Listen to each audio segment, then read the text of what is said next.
Hey peeps, welcome back to the Next Bite podcast.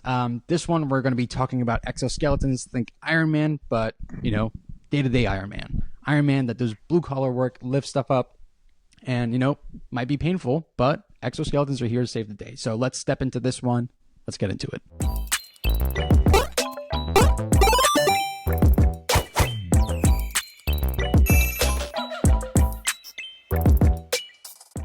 Folks, welcome back to the podcast. And as you heard, today we're talking about lifting, but not necessarily the lifting you do at the gym, but the lifting you do on a day-to-day basis, which is probably going to hit home for the folks that are working in construction or in factories and things like that.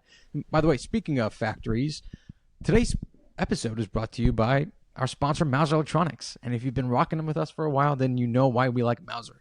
So Dan, tell the great folks, why do we love working with Mauser so much? Two big things about them, and I emphasize the word big because they're one of the world's biggest electronics distributors. They know everything in and out about what's going on in industry, what's going on in academia, what's going on with startups. They know what's at the cutting edge, the latest and greatest. That's point one. Point two is they don't just hoard that information to themselves. They do a great job of communicating it, sharing it with everyone in awesome technical resources. So we've got a plethora of awesome resources for us to select. One of those is what we've got linked in the show notes today, which is related to AR and robotics and how they impact exoskeletons. Exactly. They're just so relevant, and the timing is kind of impeccable when it comes to the stuff that we want to talk about. And you're right. In this article that we're going to be linking in the show notes, they're talking about Industry 5.0. We've been talking about 4.0 for a while. We're now at the 5.0 level. We're taking things up a notch. And in 5.0, you have AR coming in. You have robotics coming into play. I mean, I guess robotics have always been in play, but a different generation of robotics coming into play. But they specifically call out exoskeletons in this one. And it's interesting. They don't just phrase it by saying, hey, exoskeletons make things safer. They make things more efficient. They also say exoskeletons can actually completely revolutionize how manual labor is done because it opens up the market of candidates that can do this task a whole lot more. I'll be honest. I'm not the kind of guy that's lifting, 100 pounds of anything for 8 hours a day. But you put, half an Iron Man suit on me, that could change. And I'm guessing that's the case for a lot of people, right? Well, a pertinent culture example and economics example right now is the dock strikes, longshoremen strikes. Yes. Have you seen any of this at all? Yes. So we've got a lot of these longshoremen. They're striking, right? They want to make more money. The union says, we haven't made a strong enough agreement that shows wage increase over time. And there's a lot of people making jokes on the internet saying like, oh, well, longshoremen, the average longshoreman makes like $200,000 a year already. Like, why do you need more money? And the fact of the matter is they're working there on an hourly wage. They're doing a lot of physical labor. And a lot of these people that are making jokes online saying, I would go do this for $200,000. If they went to the docks and they tried to do that job, they physically couldn't. They couldn't hang for weeks and weeks and weeks. This is, like you're saying here, right? Potentially getting access to exoskeletons, something like that, to potentially expand the workforce for a lot of these physical tasks where there's already a labor shortage in the labor pool, and folks like dock workers have to ask for more money because they feel like they're not being compensated fairly for the physical labor that they do with long hours. This could help with that, right? And help reduce injuries, help with extra productivity, etc. Using technology, kind of percolating backwards into physical labor to try and improve those industries as well. Absolutely. Totally agree. And again, folks, if you're listening, if you're curious about this or the other pieces of tech that Daniel mentioned, check it out. We're going to be linking in the show notes as always. And with that out of the way, let's start talking about exoskeletons. So obviously they're kind of like the main theme of this episode, but we're going to be going to University of Michigan, where they've tried to look at the downsides of the current exoskeletons on the market. And I think this article from Weavolver breaks it down really well. They're like, hey, they exist. They've been able to, add value to the workforce. But here are the main drawbacks. First of all, they're usually back braces. So, as the name implies, they mount to your back. They brace your back so that you're not, doing a damaging movement while you're lifting something up. But the main assumption that these exoskeletons right now are operating on there is that you're actually lifting in poor form. So, you're not doing the whole squat, pick it up with your legs, not your back system. And, that's all fine and dandy because they still offer value. But the people that are operating these exoskeletons are actually kind of constricted. Um, it holds your back steady, but on the flip side, it restricts your movement from like non-lifting operations. So what you end up having to do is when you're not lifting, you have to disengage this thing. When you are lifting, you have to engage it. So that's already a downside. On top of that, they talk about how, these exoskeletons come with a predefined set of movements and actions. So if you're the developer in the factory, you're like, all right, you're going to bend over to pick something up. You're going to lift something up the stairs. So if you're doing an action that's kind of out of the norm from those set actions, it might not do the thing that you want to do. And one of the researchers made a great point. He was like, imagine you want to go down the stairs and the exoskeleton wants to go up the stairs. It's a pretty uncomfortable setting to be in. And if it wants to readjust, it can take reassessments can take up to a second at a time, which might not seem very long, but just think about how quickly your brain processes movement. Like it happens in the milliseconds, right? So they just basically give you like this holistic picture of like, we've done great things on exoskeletons, but it has some major downsides that are actually impacting the people using it day to day. Well, and one of the things that I think that they mentioned right now is because of this restriction in movement and potentially supporting improper form, there's a lot of, let's say, higher adoption rate in back braces because the level of mobility that you have in your back is lower as compared to the knee. So they said that, one of their ultimate challenges would be creating a knee exoskeleton that works in a way that feels natural to the user, that supports proper form, but then also helps prevent posture breakdown during fatigue. I think that's another portion that may be neglected by current solutions. Is it's not just supporting the person's movement for rep number 1, right? To make sure that they have proper form when they do 1 repetition, or to help them lift something that's 3 times heavier than they might be able to normally lift. A lot of the injuries that come in common manufacturing and construction are not because someone's lifting something heavier than they're able to. It's the fact that they're doing it for the 400th time that day. And because of fatigue, their speed starts to slow down, their form starts to change a little bit, and they've got poor posture. And that's when the vast majority of these injuries happen, or when workers are already fatigued. So this team from University of Michigan is designing, I kind of alluded to it already, a knee exoskeleton focused on maintaining proper form, proper lifting posture, supporting the leg muscles and supporting the knee joint, but specifically in terms of fatigue as well. Because a lot of times when someone's doing this job, they're not just lifting something really heavy 1 time per day, or even 5 times per day. They may be doing it hundreds of times per day.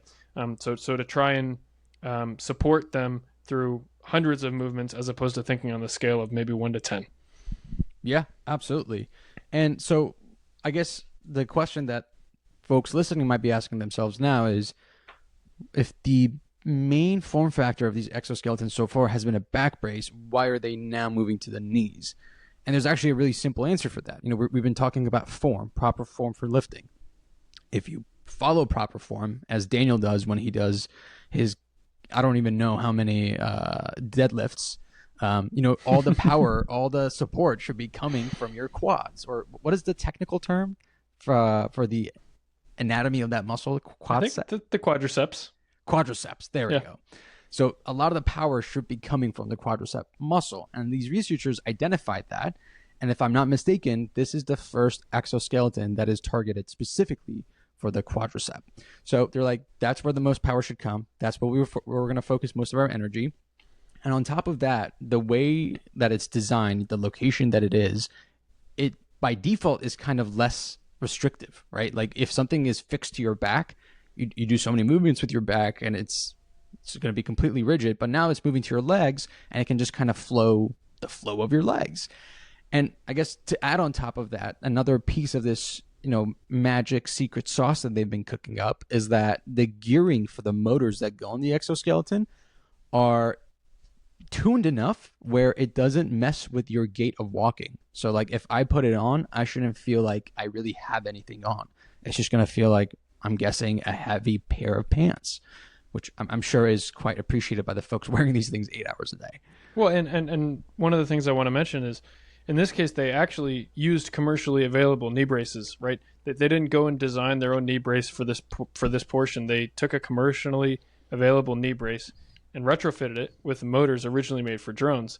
So they're kind of like Frankensteining this thing together. But all that to say is it looks very similar to these commercially available knee braces that you see like football players wearing during games, right? So if it was truly painful or truly not restrictive, or truly restrictive for football players to wear these, when they're playing hundreds of snaps per game or doing hundreds of snaps per week in practice, they wouldn't be wearing them. But this is something that Absolutely. you see in the real world adoption already, that they're not trying to reinvent the knee brace here, right? They're already leveraging all this research that's been done to make a commercially available knee brace that supports the joint as well as allowing it to move through its natural range of motion.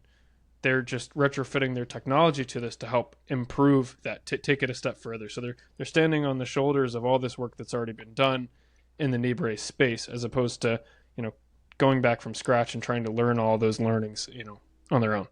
For sure. And, not only are they using, like you said, a tried and true product that's already out there, which, people are comfortable with, this has its own advantages when it comes to cost and production at scale. But I don't want to get there yet. There's a couple other things I want to talk about. But when we reach the so what section, there's, one really interesting data point that I know you're going to appreciate. Yeah. But with that said, I think the last thing that I wanted to talk about with their secret sauce was, we talked about these other exoskeletons in the market. They have these predefined movements. And then, if you do anything out of the norm, they kind of freak out. Well, these folks decided to use a physics-based machine learning model, which means, it has algorithms running physics equations, basically, that can tell it, the kinematics of, if I'm moving my leg this way, it probably means this is the trajectory I'm going. So, adjust with me. Don't fight against me when I'm doing that. And they said it's updating about 124 times per second. So in terms of latency, the users should feel that a whole lot less than they would with, one calculation per second. Yeah, so it's 124 times faster than exactly. the current solution, right? And like you're saying, when your brain thinks in the scale of milliseconds, that means a big deal, as opposed to having to wait a second for the thing to catch up with you before you're able to make the movement that your brain told you to do one whole second ago. Exactly. So, all that to say that they've come up with a very interesting product that should eliminate a lot of the issues that exist with the current exoskeletons. But all that means nothing if there's no data to back up if this thing is good or bad, right? And that's where this little test comes in. So that they picked a study of 5 women and 5 men, and they emulated the condition of fatigue and a fresh day. So basically like what you were talking about earlier, where you have someone that's working on a factory line for hours and hours and hours. Over time, they get fatigued, they slow down, their posture gets pretty bad. So they were trying to emulate that to say, hey, how does Forbode's improvement, for example, change with this exoskeleton in a fatigue state and in a fresh state, right? So the data is incredibly impressive. In comparison to a pre-fatigue state, the users slow down by only 1% when using this exoskeleton in a fatigued state. So that's huge already, right? But then you compare it to, well, what does it look like for someone that is not using an exoskeleton at all? They are 44% faster with this thing. And that's like, in terms of, if you're a manager, if you're a process improvement person, the dollar signs that you should be thinking of the moment you hear that data point should be massive or huge, as some might say. Well, and the learning here is, like you mentioned it a little bit earlier, like it might feel like a really heavy pair of pants or something like that, but it's not that wearing this exoskeleton slows people down significantly. They're saying even after this participant carries, I think it was a 20-pound kettlebell through this obstacle course over different terrains, different incline levels, like it seems like a CrossFit workout. Carrying this weight through all this course, the person without the exoskeleton slowed down 44% when they weren't wearing it. The person with the exoskeleton only saw a 1% reduction in performance after they were fatigued. So this is saying after a long day's work, after tiring you out on the construction site, you're performing only 1% slower than you were at the start of the day when you're completely fresh, as opposed to if you weren't wearing this exoskeleton, you're 44% slower. So like really, the key takeaway there from a productivity perspective, why a lot of people want to invest in these for their workers, is like, hey, I can be more productive, and I would personally feel happier to wear this at work if I knew that it would help me work faster and get more work done. But also seeing that how fatigue relates to injury, if you're reducing fatigue by a 44 times factor, I'd hope that you're also reducing injury by at least a 4 times factor as well. Agreed. Agreed. And just, let's run some quick numbers, right? Assuming a conservative, $40,000 US salary a year for someone that's working on a factory line. You're now saying, let's just, bring it up to 50%. They're going to be working 50% faster than they were before with these exoskeletons. That's roughly $20,000 of productivity added to your line with just one person by introducing this device, right? Well, and I think outside of that too, for workers, you've got to, or I guess for companies, you got to think about the cost of injury as well, and for workers as well, right? They said that they could potentially reduce the cost of workplace injuries by over 30%, because there's a lot of these injuries that are related to poor lifting posture and fatigue. Think about like every single potential injury claim is like $40,000 plus for the company, because they've got to pay for the medical care of the person who just got hurt, and no one wants to get hurt while they're working and file an injury claim, right? No one wants to be out of work. No one wants to be hurt. No one wants to have to take time to recover. But from a pure dollars perspective as well, you're not just improving these people's quality of life at their work. They say these things cost $4,000 per unit now in prototype. They think they can get it down to $2,000 per unit Daniel. At scale. I'm sorry. Did I take your number? You stole it. I'm sorry, man. You stole my juicy data point. But I was going to say, it costs, let's say they get mass production down to $2,000 per unit. That's $4,000 per person if they're wearing two knee braces. That costs 10 times less than an injury claim. The productivity increase may help pay for it, but truly just cutting injury costs down and improving these people's lives to where they don't get hurt at work doing these repetitive tasks. I think that this could offer significant improvement and benefit, not just for the workers, also for the companies, and in a way that aligns the incentives in the way that hopefully these folks are able to push this to adoption really quickly in industry.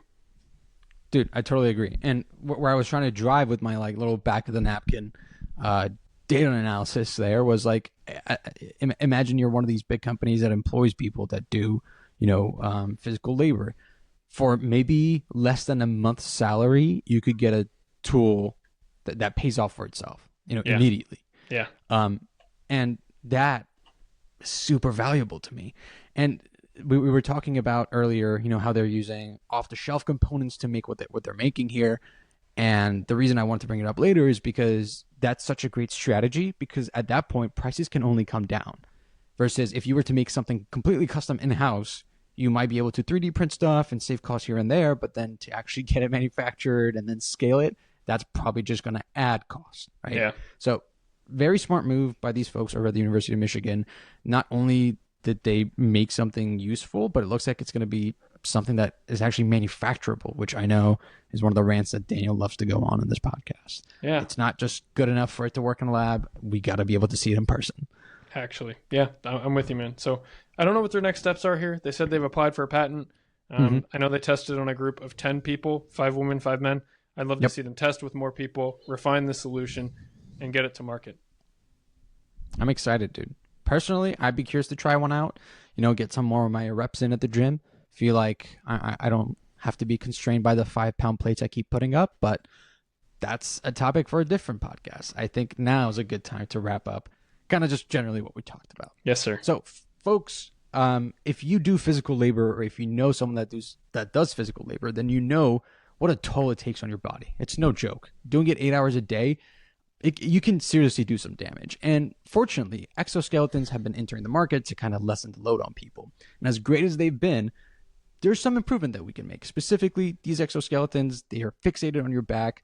They constrain your movement when you're not lifting. Overall, it has not been a very positive experience for a lot of the people that wear these things. Well, we're in luck, because at the University of Michigan, they've been doing some innovative things, including a new exoskeleton that works like a knee brace that is just focused on your quads, because your quads is where all the power comes from when you're lifting something. Some key improvements: these things use a machine learning model that's powered by physics. So if you want to change your movement, you're not constrained to the predefined movement of these old generation exoskeletons. They're fairly affordable. Right now, they're making them for about $4,000, but they're going to come down to $2,000, or at least that's what they're promising.